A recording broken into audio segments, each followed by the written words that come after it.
Paz do Senhor, pessoal. Espero que vocês estejam todos bem. Hoje nós daremos continuidade e estudaremos a terceira porção do conteúdo dessa nossa matéria de língua portuguesa. Lembrando que o objetivo dessa matéria no currículo da teologia é recordar o que nós já sabemos, atualizar alguns conhecimentos e despertar o interesse, né, por aquilo que você perceber que precisa melhorar, tá? Não há como a gente ensinar a língua portuguesa em um mês, é uma matéria que nós passamos a vida toda aprendendo. Nós estudaremos hoje uma aula bastante tranquila. Nós vamos tratar de pontuação, é algo que nós temos que decorar e vamos aprendendo pela prática. Concordância nominal e verbal, isso nós vemos muitos erros, né, acontecendo, o agente fomos, tá? Então, nós vai, então é um problema sério de concordância, normalmente por falta de atenção e falta de leitura, tá? E nós vamos ver um pouco sobre vícios de linguagem, que é, inclusive, matéria do trabalho que nós passamos para vocês aí sobre gerundismo, né? O mal do telemarketing, tá? Então nós vamos ver isso muito rapidamente, muito tranquilamente. Estou saindo de uma gripe, de um resfriado forte, tá? E se houver dúvidas, depois usem o grupo ou mandem mensagem particular, não tem problema. Na página 51, a unidade 4, pontuação. Então aqui ele vai falar da pontuação, quando é que se usa. Ponto, é o ponto final, quando se usa? No final de uma frase declarativa, ou quando você vai separar duas ideias, dois períodos entre si. Ele dá aqui os exemplos, né? Nas abreviaturas, então a gente põe lá avenida, AV, ponto, tá? Então não tem segredo. Dois pontos, quando que a gente usa dois pontos? Quando vai iniciar a fala de algum personagem. Olha só, disse Moisés a toda a comunidade de Israel, dois pontos, aí vem a fala. Antes de apostos ou orações apositivas, numerações, sequências. Tá? Então, olha, Noé gerou 3 filhos, dois pontos. Quais são? Sem, Cã e Jafé. E antes de citação, você vai fazer uma citação de que alguém disse, ou então de um versículo. Olha só, toda a lei se resume num só mandamento, dois pontos. Ame o seu próximo como a si mesmo. Tá bom? Então, dois pontos também, tá tranquilo. Reticências. Reticências indica dúvida ou hesitação ao falar. Olha só o exemplo que ele usa. Sabe, 3 pontinhos. O famoso 3 pontinhos, né? Eu queria te dizer que 3 pontinhos. Ah, esquece. Então é uma hesitação ou dúvida. Ou então para deixar a frase incompleta de propósito. Então você olha, agora ele não está, né? Não se encontra. Quem sabe se ligar mais tarde? Então você já deixa ela incompleta de propósito, tá? O parêntese separa uma explicação ou um comentário dentro da frase. Então, olha só ali, ó, a escatologia é o aspecto da doutrina bíblica que lida com as últimas coisas, aí entre parênteses, que vem do grego escatos, que quer dizer final, tá? Outro exemplo ali, batizei também os da casa de Estéfanas, que está em 1 Coríntios. Então, separa uma explicação ou um comentário dentro da frase. Ponto de exclamação é espanto, surpresa, alegria, raiva, dor, súplica. Então, ponto de exclamação é para indicar ali uma intensidade, tá? Ponto de interrogação, né? Interrogação, pergunta, não tem jeito. E o ponto e vírgula, que é um pouquinho mais estranho, que ele separa itens de uma lei, de uma petição, de uma sequência, principalmente, tá? Então, ele dá aqui um exemplo da Lei de Diretrizes e Bases, né, da educação, mas eu gosto mais desse exemplo que ele usa aqui no item 4, olha só. Depois do item 4, ele diz assim, 1 Coríntios 1,12, Com isso, quero dizer, cada um de vocês afirma, 2 pontos, olha só. Eu sou de Paulo, ponto e vírgula. Eu de Apolo, ponto e vírgula. Eu de Pedro, ponto e vírgula. E eu de Cristo. Tá? Então, uma sequência, ela é separada por ponto e vírgula. Separar orações coordenadas muito extensas. Então, você tem uma frase muito extensa, é difícil. Eu até recomendo não usar frases muito extensas, porque a chance de errar é maior. Então, use frases mais curtas, mas se for necessário, você usa o ponto e vírgula para dar aquela pausa, tá? Dentro da frase, mas praticamente mudando o sentido. Olha só. Há quem considere um dia mais sagrado que o outro. Dava para pôr um ponto final aí. Mas ele não quis, ele pôs ponto e vírgula. Há quem considere iguais todos os dias. Tá? Então, você vê, ele deu uma pausa, mas ele não quis encerrar a frase. Se fosse encerrar, já colocava o ponto final. Mas ele continuou, mas dava para separar. Tá? Então, a gente usa mais justamente nas sequências, ou na enumeração, né, de itens, conforme aqui ele mostra no artigo da lei. Agora, nas orações coordenadas ou que são muito extensas, ou que já tenha sido utilizada a vírgula, por exemplo, você usou vírgula, usou vírgula, tá? Então uma hora você tem que dar uma pausa, A pontuação serve para você dar uma pausa. Eu aprendi, não é exatamente uma coisa técnica, mas eu aprendi quando eu era criança, né, lá na escola, que quando é que vai vírgula? Quando você precisa respirar. Então você vai falando, você precisa respirar. Ali cabe uma vírgula. Experimenta fazer o teste para você ver, tá? Não quando está gripado, né? Porque aí travessão. Não é travessão do gol lá, né? Do futebol, não, tá? O travessão é quando vai dar início à fala de um personagem, para indicar também a mudança de interlocutor. Quem está falando. Isaac disse a seu pai, travessão, meu pai. Aí pôs um travessão. Sim, meu filho, quer dizer que é uma fala de alguém e mudou, não é? Também pode ser utilizado em substituição à vírgula em algumas expressões. Ó. Outro discípulo, traço André, irmão de Simão, traço, tomou a palavra. Não é uma forma usual também de usar. Aspas, para indicar uma citação textual. Vocês perceberam já nos exemplos anteriores que tem lá, né, as aspas, né, para indicar uma citação. Olha só, está escrito, CRI, por isso falei. O aspas dele, né, abre e depois fecha, tá? Tem gente que costuma abrir o aspas e esquece de fechar. Você não vê mais o fechamento. Abriu e não fecha mais. Mas ele está fazendo uma citação, ok? Então você vai citar algum texto ou um versículo. Vou citar um versículo, você põe entre aspas. E a vírgula é usada para marcar uma pausa do enunciado com a finalidade de nos indicar que os termos por ela separados, apesar de participarem da mesma frase, não formam uma unidade sintática. Eu dei um exemplo aqui não muito técnico da respiração, mas percebam, olha só. Portanto, você, meu filho, fortifique-se na graça que há em Cristo Jesus. Fica mais gostoso de ouvir, não fica? Do que falar, portanto, você, meu filho, fortifique-se. Não, dá aquela pausa. Tá? Mas o fruto do Espírito é amor, alegria, paz, paciência. Perceberam? Então, e olha que ele usa aqui vírgulas. Ele não usa ponto e vírgula. Por quê? É uma continuidade. É uma continuidade. Não se separam por vírgula. Aqui tem umas regrinhas que você tem que decorar e só para a gente explicar o que é predicado sujeito, adjunto adnominal, ia ter que ter outra apostila. Então, esquece, tá? Isso daqui para essa aula. Tá? Se quiser, depois você vai pesquisar e aprender, mas não vai cair na prova, tá bom? Aí nós entramos na unidade 5, que é a tal da concordância. Isso sim a gente vê no nosso dia a dia. Os erros de concordância.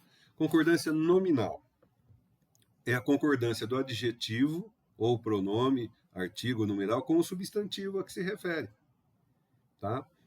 Então, é É a concordância do complemento com o principal, o sujeito. Olha só, apenas os 12 apóstolos escolhidos por Jesus. Então, os 12 escolhidos. Quando o adjetivo vem antes de 2 ou mais, então ali nós temos os 12, é um só. Mas vamos supor que temos mais. Tá? Ele concorda com o mais próximo. Ó. Por onde Jesus passava, encantava a todos com boas maneiras e atos. Então, maneiras e atos, boas maneiras e atos. Concordou com o mais próximo. Fica um som agradável, não é, de ouvir. Você não vai falar bons maneiras e atos. Quando o adjetivo vier depois de 2 ou mais substantivos, olha só. Se forem do mesmo gênero, não tem problema. Jesus tinha o corpo e o rosto dilacerados. 2 dilacerados, acho mais natural. Mas se você falar Jesus tinha o corpo e o rosto dilacerado, não está errado porque você puxou o mais próximo. Tá? Se for de gênero diferente, se for um masculino e um feminino, vai ficar no masculino e plural. O menino Jesus ganhou incenso e mirra perfumados. Não dá para falar incenso e mirra perfumadas, tá? Ambos são perfumados. Adjetivos com função de predicativo, olha só. Você pode concordar com o mais próximo e ficará no plural. Olha, preocupados, vírgula. A mãe e o pai ligaram para o filho. Tá? Ou então você traz para o mais próximo. Preocupada, a mãe e o pai ligaram para o filho. Então, dos dois jeitos vai dar certo. Tá? Só não vai dar certo se você colocar preocupado, ou é preocupados, ambos, ou preocupada, a mãe e o pai ligado para o filho. Se o substantivo for do mesmo gênero, no caso do adjetivo vier depois do substantivo, a secretária e a telefonista foram atenciosas, é o mesmo gênero. O dentista e o cliente estavam gripados, mesmo gênero. E se for diferente, fica no plural masculino. A professora e o aluno chegaram apressados. Adjetivo com função de se o núcleo for único substantivo, olha só. Os templos mantiveram as portas fechadas. As portas estão fechadas. Se for diferente, julgar o filme e o ator bem fracos. O ator e o filme fracos. Não tem, está concordando, perceberam? Não machuca o ouvido. Vamos ver aqui, ó. Se for de gênero diferente, você passa para o plural e para o masculino. O curso de idiomas tornou Flávio e sua irmã desinibidos. E assim por diante. 2 adjetivos e um substantivo. O substantivo fica no singular e coloca-se o artigo também antes do segundo adjetivo. Vamos ver os exemplos? Paulo de Tarso falava a língua grega e a língua hebraica. Então, a língua grega e a língua hebraica. Tá? Paulo de Tarso falava as línguas grega e hebraica. Perceberam a diferença? Tá? O elevador parou entre o terceiro e o quarto andar. Ou o elevador parou entre o terceiro e quarto andares. Menos, alerta e pseudo não variam. Lembra da história da Menas? Não existe a Menas? Havia menos pessoas no monte com Jesus. Os apóstolos estavam sempre alerta. Não estavam alertas. É um erro bastante comum. Ok? Pseudo quase não se usa, né? Ela, olha só, isso aqui é interessante. Ó. Mesmo o próprio anexo incluso, leso, kit, obrigado, variam de acordo com o gênero e número. Ela mesma respondeu. Eles próprios. As contas seguem anexas. Tá? Muito, pouco, bastante, meio, caro e barato não variam quando são advérbios. Tá? Quando são advérbios, olha só. Pareciam muito tímidas. Não muitos tímidas. Foram momentos bastante difíceis. A situação do país ainda é meio incerta, não é meia incerta. Tá? os computadores custam caro. Só varia quando equivaler a sozinho ou sozinha. Quando é advérbio, não. Então, ó, Jesus e os apóstolos estavam sós. Ok? Quando equivale a sozinho. Então, estavam sozinhos. Quando for advérbio, não. A gente fala, só a tua graça me basta. É bom, é necessário, é proibido, é preciso. Variam quando o substantivo é regido por um artigo ou determinativo. E é invariável quando não estiver com o artigo. Então, ó, a caminhada com Jesus é boa. Caminhada com Jesus é bom. Então, o ato de caminhar. É proibida a entrada de estranhos. É proibido entrada de estranhos. Viu que não tem um artigo, tá? Se você colocar o artigo, ele varia. Se você não colocar, ele não varia. Aí vem uma recapitulação, façam as recapitulações e tem até o gabarito, tá? Nessa matéria, as recapitulações vieram todas com gabarito. Então dá para você conferir e reconferir. Então essa é a concordância nominal. Agora nós vamos ver a concordância verbal. Regra geral, o sujeito e o verbo concordam em número de pessoas. Mas tem os casos especiais, provérbio, casos especiais, pronome de tratamento, verbo na terceira pessoa. Vossa Majestade sabe de todas as coisas. Quando for substantivo coletivo, tá? Então ele fica no singular. A matilha avançou. Então é uma matilha avançou. Não é a matilha avançaram, né? Falando, mas é um coletivo, né? Não é. O coletivo é um, tá? Mais de um, olha, mais de um cristão se sacrificou. Mais de um se sacrificou. É um erro comum também, mais de um se sacrificaram. Não, mais de um se sacrificou. Um ou outro fez a revisão. Um ou outro fez a revisão. Vamos lá, então, aqui, olha. Sujeito simples, verbo no singular ou plural, quando? A maioria das autoridades judaicas acusou Jesus de subversivo. Então, dos dois jeitos vai estar certo. Então, a maioria das autoridades, se você está pensando na maioria é uma. Então, acusou. Se você estiver pensando nas autoridades, a maioria das autoridades acusaram. Os dois jeitos vai dar certo, tá? Sujeito simples, verbo no plural quando? O sujeito representado pela expressão um dos que. João foi um dos apóstolos que mais andaram com Jesus. Tá? Não faz muito sentido, mas a regra é essa. Aí você vai pensar nos apóstolos. Mas usa só quando for um dos. Tá? Você vê que um ou outro é singular sempre. Sujeito foi representado por nomes próprios, no plural. Os Estados Unidos elegeram. Então, Estados Unidos é o nome, né, do país que o nome dele já é no plural, os Estados Unidos. Então tem que ter a concordância verbal. Sem o artigo, tá, o verbo fica no singular. Olha só, Minas Gerais é grande produtor de leite. Subentende que é o estado de Minas Gerais. O sujeito representado por pronomes interrogativos ou indefinidos no plural, seguidos dos pronomes nós ou vós. Concordância com os pronomes. Quais de nós agiram com justiça? Ou quais de nós agimos com justiça? Ou qual de nós, olha, qual, não é mais quais. Ele vai concordar com qual. Qual de nós agiu com justiça? Quais agiram? Qual agiu? Concordância com os pronomes pessoais. Alguns de vós conhecerás a Jesus? Ou algum de vós conhecerá a Jesus? Alguns conhecerás, algum conhecerá. Nenhum de nós acredita em reencarnação. São várias regras, tá? Então vem com sujeito composto, olha. Marta e Maria receberam Jesus em sua casa. Voltaram para o barco, Pedro e os pescadores, mas você pode puxar.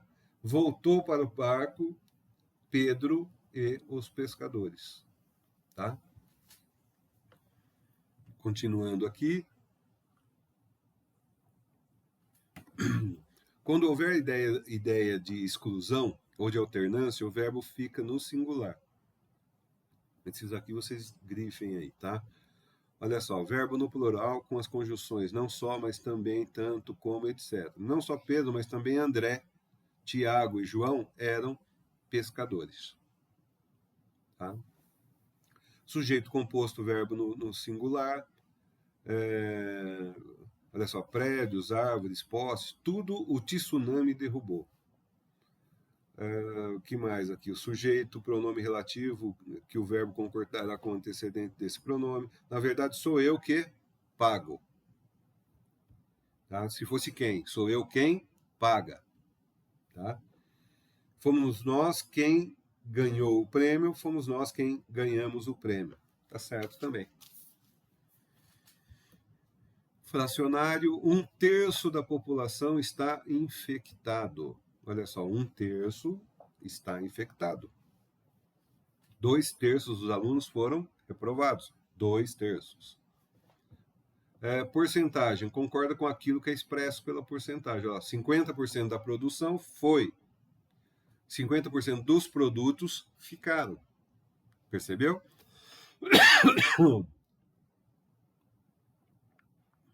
Garganta já era, né?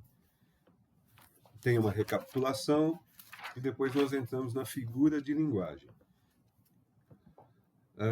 A Bíblia está repleta de figuras de linguagem. Por isso, caso o leitor não tenha o mínimo de conhecimento acerca das figuras, também não terá condição de interpretar os textos sagrados.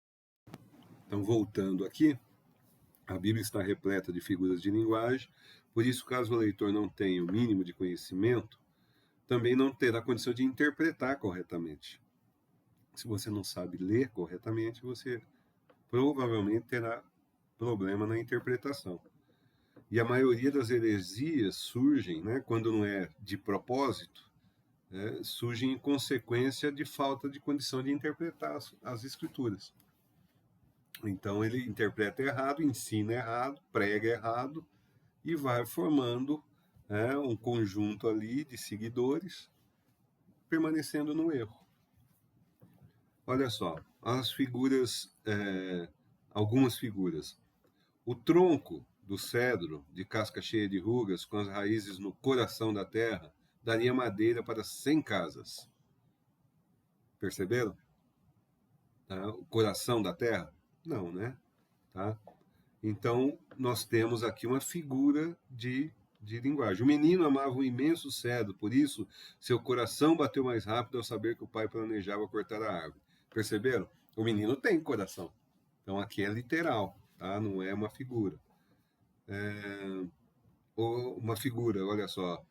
Não tenha medo, meu coração, não chore, falando comigo com o filhinho. Em qual das frases a palavra destacada dá um nome a um órgão do corpo? E assim por diante. Aí ele vem as principais figuras de linguagem. Então, vocês perceberam? Figuras de linguagem é você adotar alguma palavra, tá, para reforçar a sua ideia.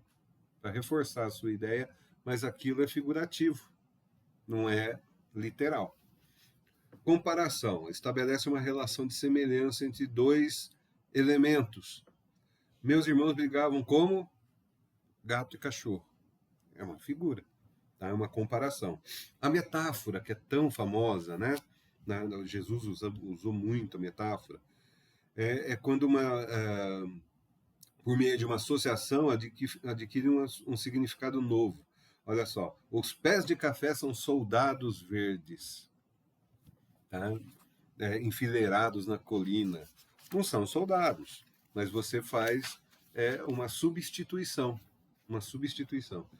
A metonímia, trocar duas palavras que apresentam relação de vizinhança. O mundo seria melhor se todos nós tivéssemos duas coisas, pão e paz. Tá? Então, aqui o pão, na verdade, ele está querendo dizer o quê? Alimento para todo mundo e paz. Não é só o pão. Né? Ironia. Nosso time é ótimo. Jogou 5 vezes, perdeu 4 e empatou 1. Então, ele está dizendo o contrário do que está escrito, né?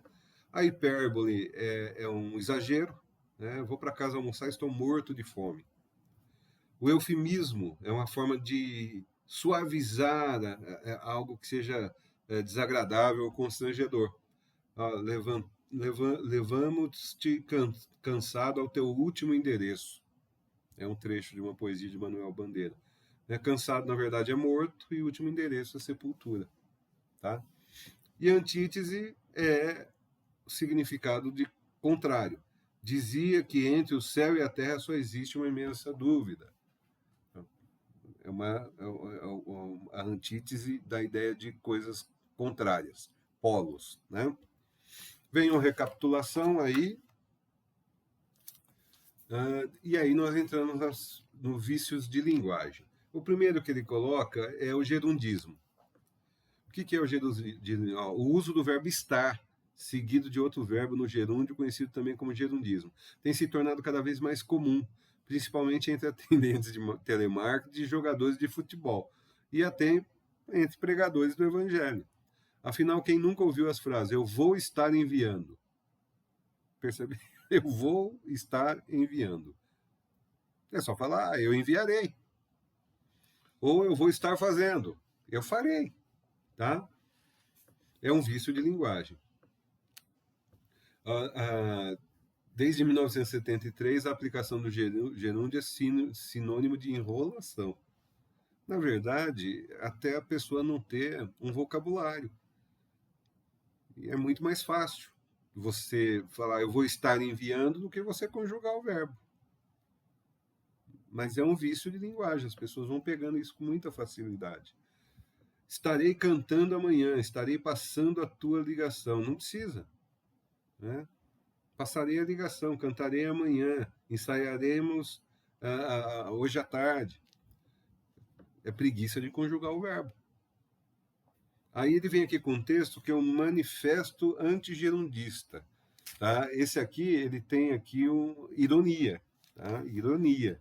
Nós aprendemos agora há pouco ali, que é você afirmar algo e dá a entender o oposto. Tá? Olha só, mais do que estar repreendendo ou estar caçoando, o objetivo deste movimento é estar fazendo com que esteja caindo a ficha nas pessoas que costumam estar falando desse jeito sem estar percebendo. Vocês prestaram atenção nisso? Está tudo com gerundismo aqui, ok? Aí todo o texto aqui está com gerundismo, é o trabalho, aliás, de vocês. Vocês têm que tirar o gerundismo e conjugar o verbo, tá? No final ele coloca, olha só, a nível de linguagem, enquanto pessoa, o que você acha de estar insistindo em estar falando desse jeito? É muito engraçado. Depois leiam com atenção, ok? Leiam com atenção e vocês vão perceber a ironia do texto. A segunda figura que ele destacou para a gente é o pleonasmo. Então, nós vimos o gerundismo, é usar o verbo estar, né, antes de tudo, estar fazendo, estar falando. Escapa, viu? De vez em quando escapa. Porque, como eu disse, é fácil. Inclusive, ao escrever, você dificilmente escreverá dessa forma, vou estar fazendo. Mas falar, possivelmente, escapará uma ou outra vez. Então, nós precisamos tomar cuidado com isso. Ou estar tomando cuidado com isso, já pensou? Pleonasmo. Aí ele fala aqui para passar esse vídeo, depois se vocês quiserem ver, mas eu não indico porque tem palavrão, tá? Não sei quem é que fez não fez a revisão aqui, e parece engraçado, mas tem palavrão, mas então não precisam dar uma olhada nisso não. Só você olhar aqui, ó, o desenho aqui que dá para entender. Enfermeira, eu estou com uma dor que dói muito. Aí a enfermeira responde, você está com pleonasmo. E isso é grave, enfermeira? Uma dor que dói muito? Dói, né? Repetição desnecessária de uma expressão. É isso que é o pleonasmo. Vamos ver alguns aqui que a gente sempre encontra por aí. Olha, cego dos olhos, eu estou cego dos olhos. Não tem jeito de estar cego de outra coisa. Maluco da cabeça. Já viu alguém maluco do pé? Subir para cima, descer para baixo, isso aqui tem demais, tá? Tem demais. Entrar para dentro, sair para fora. Hemorragia de sangue. Isso pode ser fatal, né? Pessoa humana. A última versão definitiva. Se é a última. E o acabamento final? O acabamento final é clássico. Vou dar um acabamento final aqui. Mas é acabamento. Olha o restante aqui, ó. Surpresa inesperada, conviver junto, encarar de frente. Essa é clássica também nas pregações. Vamos encarar de frente. Né? Cara a cara só pode ser de frente. Gritar alto. Cala a boca. Cala a boca. Calar o quê? O nariz, né?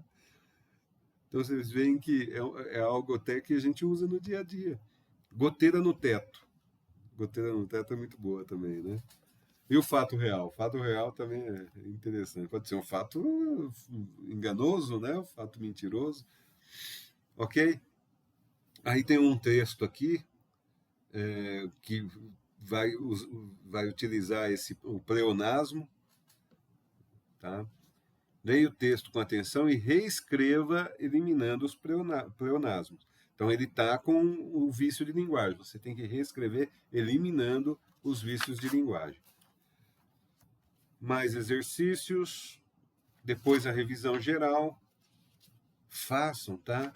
A revisão geral. Esses exercícios da página 72 parece que não tem gabarito, né? Ah, esse veio sem. Tem sim, tá? Tem o gabarito aqui no final da página 73 e 74. Tem gabarito também. Então, façam esses exercícios. Tudo que cairá na prova tem aqui. Tem aqui. Eu dei alguns spoilers aí a respeito do que vai cair. Tá? Então, quem estudou, quem assistiu os vídeos, vai estar, só vai estar, estará mais preparado. Ok, irmãos? Espero que tenha ajudado vocês. E se tiverem dúvidas, como eu já disse, não tenham acanhamento em perguntar. Nós vamos tentar responder. Se não soubermos, nós vamos nos informar e tirar a dúvida. Fiquem todos na paz do Senhor Jesus. Amém? Vamos orar. Senhor meu Deus, nós glorificamos o teu nome, bendizemos, te louvamos e te damos graças pela vida, pela salvação em Cristo, pelo Espírito Santo em nós e pela oportunidade que nos deste de aprendermos mais um pouquinho para que o nosso serviço seja de maior qualidade, Senhor, e mais digno dentro da tua obra, dentro da tua casa. Abençoa-nos, Senhor, esforça-nos, aumenta-nos a fé e dá-nos, Senhor, a capacitação necessária para que façamos tudo o que seja do seu agrado. Em nome de Jesus Cristo pedimos e agradecemos. Amém. Deus lhes abençoe.